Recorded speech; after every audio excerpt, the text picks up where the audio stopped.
ఏంటి లాయరు ఇంకా లేట్ ఏంటి? 3 నెలలు ఓపిక పెట్టారు, 3 నిమిషాలు ఆగలేరా?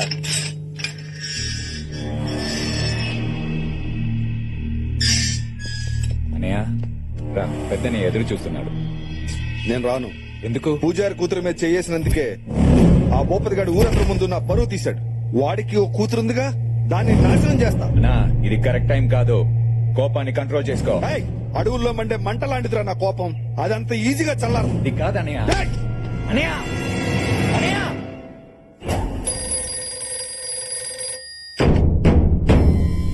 భూపతి గారు, ఆ శివారెడ్డి గారు తమ్ముడు ఇప్పుడే జైలు నుంచి రిలీజ్ అయ్యాడు సార్. మన అమ్మాయి గారిని ఏమైనా చేస్తాడని భయంగా ఉంది సార్. తమ్ముళ్ళు ఎక్కడ్రా?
అది నా మేనకోడలు, దాని జోలికి వచ్చిన వాడిని నేనే వేసేస్తా. నువ్వేంట్రా వేసేది? అది నా రక్త సంబంధం, వీడిని నేనే వేయాలి.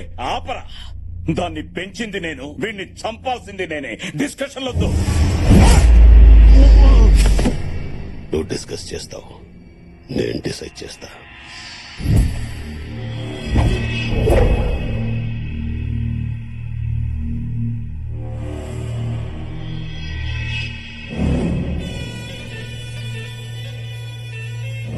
చిన్నని చంపిన భూపతిగాడు బతకూడదనా?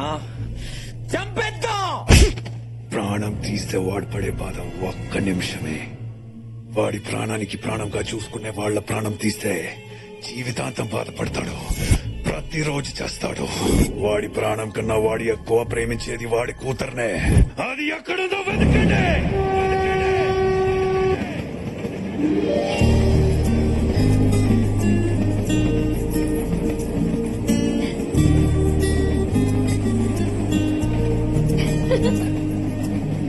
దివ్య, మేమంతా లోపల కూర్చుంటే నువ్వు ఇక్కడేం చేస్తున్నావే?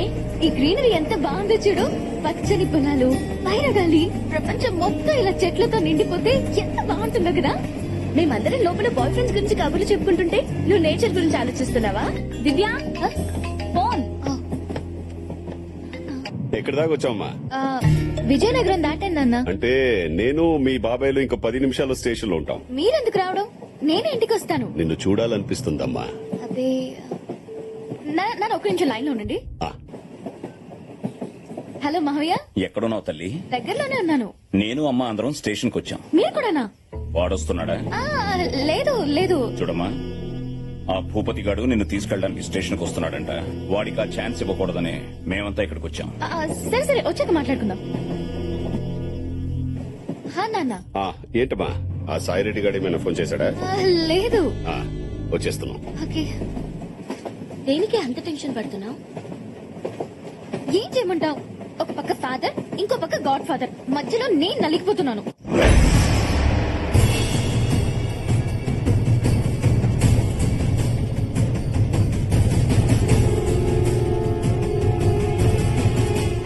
గణేష్ చందాకి వచ్చినట్టు ఎంత మంది వచ్చారో చూడు.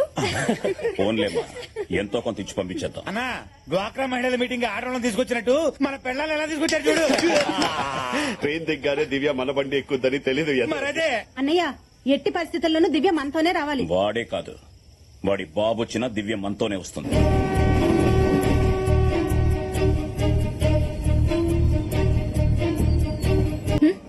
రామ్మా ఇంటికి వెళ్దాం. దివ్య ఆగో, మన ఇంటికి వెళ్దాం. మీ ఇంటికి ఎందుకు వస్తుంది? కోర్టు ఆర్డర్ మర్చిపోయావా? ఆర్డర్లు వేస్తున్నావు.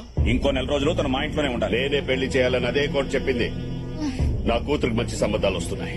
నీ ఇంట్లో ఉందని తెలిసి వెళ్లిపోతున్నాయి. దివ్య మాతో వస్తుంది. రా దివ్య. రేయ్, పెంచనోడికి పెళ్లి చేసే హక్కు లేదు.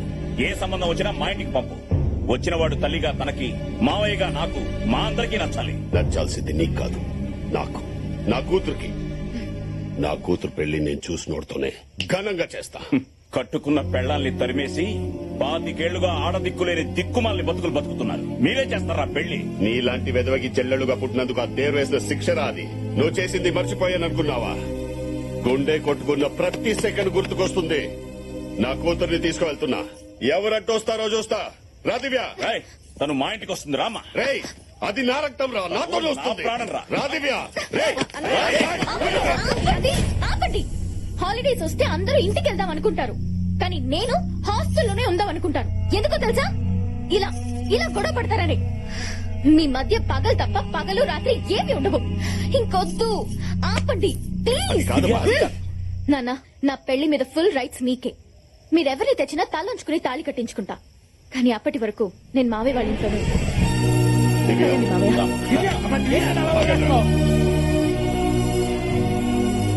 పెళ్లి బాధ్యత మనదే అందిగా, అది చాలు. సరైన అల్లుడిని వెతకండి రా. అల్లుడు ఎలా ఉండాలన్నయ్య?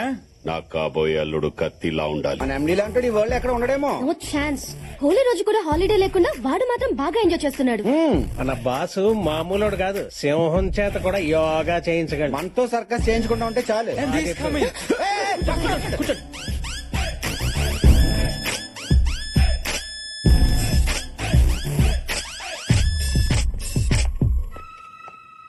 Good morning sir.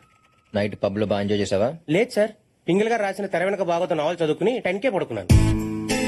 నువ్వు అబద్ధం చెప్పినా ఈ ట్యాగ్ నిజం చెప్తుంది.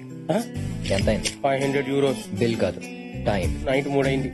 మిస్టర్ శాస్త్రి, నాకు కావాల్సింది వర్క్ ని ఎంజాయ్ చేసేవాళ్ళు, వర్క్ ని పక్కన పెట్టి ఎంజాయ్ చేసేవాళ్ళు కాదు. ఇంటికి వెళ్ళి రెస్ట్ తీసుకో. Thank you sir. ఇవాళ నీ శాలరీ కట్. సార్ ఒక డౌట్, ఆ ముగ్గురు శాలరీస్ కూడా కట్. ఇడి కళ్ళు వెనక ముందు ఉన్నట్టున్నాయి. హే బాబాయ్, అమ్మయ్యా, మన జోలికి రాలేదు. మిస్టర్ రావు. సార్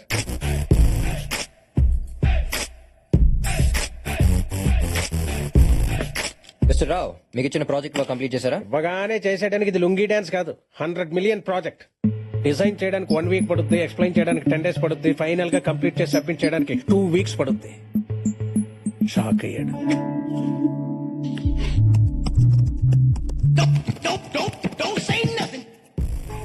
సారా, తిరిగే మీద print out from the other room. Okay sir. Race లో మీరు వచ్చే మలుపు గురించి ఆలోచిస్తారు, ముందున్న గెలుపు గురించి ఆలోచిస్తారు. మీరు సూపర్ సార్. అసలు మీ గోల్ ఏంటి సార్? లైఫ్ లో గోల్ ఉన్నాడు రీచ్ అవగానే రిలాక్స్ అయిపోతాడు. ఏ గోలు లేనాడు ఎక్కడికన్నా దూసుకెళ్లిపోతాడు. మరీ అడ్డగోలుగా మాట్లాడుతున్నాడు. సార్, వెళ్ళి క్లయింట్ కి సబ్మిట్ చేయండి. క్లయింట్ స్వీడన్ లో ఉంటాడు, వెళ్ళి సబ్మిట్ చేయడానికి 2 days పడుద్ది. మిస్టర్ రావు, మీకు యాపిల్ కావాలంటే కాశ్మీర్ వెళ్తారా, కాలనీలో ఉన్న ఫ్రూట్ షాప్ వెళ్తారా? ఫ్రూట్ షాప్ కి. ఇది కూడా అంతే, ఈమెయిల్ చేయొచ్చు. స్వీడన్ దాకా లక్లీ. బ్రెయిన్ ఎలాగో వాడలేదు, ఇచ్చే కంప్యూటర్స్ ఉన్న వాటర్ నేర్చుకోండి. గో. సార్ వర్క్ కంప్లీట్ చేయనందుకు మీ శాలరీస్ కట్ చేసి నా అకౌంట్ ట్రాన్స్ఫర్ చేయమని చెప్పండి. సార్. Thank you. రోజు రోజుకి వాడు అరాచకాలకి అన్యాయాలకి అడ్డు అదుపు లేకుండా పోతుంది. మనం ఏదో ఒకటి చేస్తే కానీ లాభం లేదు. ఎవరి గురించి మాట్లాడుతున్నారు? ఇంకెవడు? మా బాస్ గడు. ఏమన్నాడు? నాకు బ్రెయిన్ లేదంట. ఆ విషయం అతనికి ఎలా తెలుసు? బాసులు లేపేస్తే కేసు అవుతాను ఆలోచిస్తున్నాను అత్తయ్య. వారి ఈగో సాటిస్ఫాక్షన్ కోసం పక్కనోడికి జాబ్ సాటిస్ఫాక్షన్ లేకుండా చేస్తున్నాడు. వాడు ఎండి కాదమ్మా, యముడు. మొన్న రీతి ఇంటికి వెళ్ళాడంట. ఎవరికైనా ఫేవర్ వస్తే ఫ్రూట్స్ తీసుకెళ్తారు. వీడు థర్మామీటర్ తీసుకెళ్లాడు. మామయ్య, నేను వాడితో పని చేయలేను. వాడి కంపెనీకి ఆపోజిట్ గా వేరే కంపెనీ పెట్టి నా టాలెంట్ తో కార్తీక్ అని తొక్కేస్తాను. ఇక్కడ ఎవరో టాలెంట్ గురించి మాట్లాడుతున్నారు. హెల్ప్ కావాలా? వచ్చాడు. మన అట్టుపుండి తొక్క మీద కాలేస్తేనే 3 నెలలు లగలపోయావు. ఇంకా నన్ను దొక్కేయాలని చూస్తే లైఫ్ లో లగలేవు బావా. నాకు పెట్టమ్మా. అన్నయ్య, నువ్వెప్పుడొచ్చా? ఏ ప్లీజ్, నువ్వు మరీ అంత ప్రేమగా పోలే. ఓకే, ఈ హార్ట్ తట్టుకోలేదు. నువ్వు నాన్న నన్ను పొగుడుతున్నప్పుడే వచ్చా. అయినా ఆఫీస్ విషయాలు అమ్మకి చెప్తారేంటి? అమ్మ ఫేస్ చూసే మిమ్మల్ని కట్ చేయకుండా మీ శాలరీలు మాత్రం కట్ చేస్తున్నా. సంతోషించండి. అసలు నువ్వేమనుకుంటున్నారా నా గురించి? చెప్పనా చెల్లెమ్మా, కొంతమంది అమ్మాయిలు రాకెట్ లో పైకి వెళ్తుంటే మరి కొందరు వాకెట్ లో ముగ్గులేసుకుంటున్నారు. నువ్వు రెండింటికి పనికిరావు. చూడమ్మా, వీడెప్పుడు ఇంతే. ఏంటో అడగాలంట, అడగమ్మా. మీ నాన్నగారు వాళ్ళకి ఆఫీస్ లో రెస్పెక్ట్ ఇవ్వట్లేదు అంట. ఇంట్లో ఇస్తున్నాను కదమ్మా, అక్కడ కావాలంటున్నా. మాకు చాలా అవమానంగా ఉంది. అవమానమా? నేను ఈ కంపెనీ పెట్టాకే మనం ఈ పొజిషన్కి వచ్చాం. నేను ఆడుకునే గేమ్స్ ని డెవలప్ చేసి కంపెనీ పెట్టాను, మన ఫ్యామిలీని స్టేజ్ లో నిలబెట్టాను. ఇవాళ మిమ్మల్ని ఎక్కడ కూర్చోబెట్టాను. అంటే ఏంటి ఇప్పుడు సన్మానం చేయమంటావా? పెళ్లి చేయమంటున్నా. అప్పుడెంత తొందర ఏంట్రా? It's my life planning mom. నువ్వు ఎంత ప్లాన్ చేసినా లాభం లేదు. పైన నాయన ఈ పాటికి నీ కోసం ఎవరో ఒకరిని ప్లాన్ చేసే ఉంటాడు. Wow, how romantic. Who's that babe ma'am?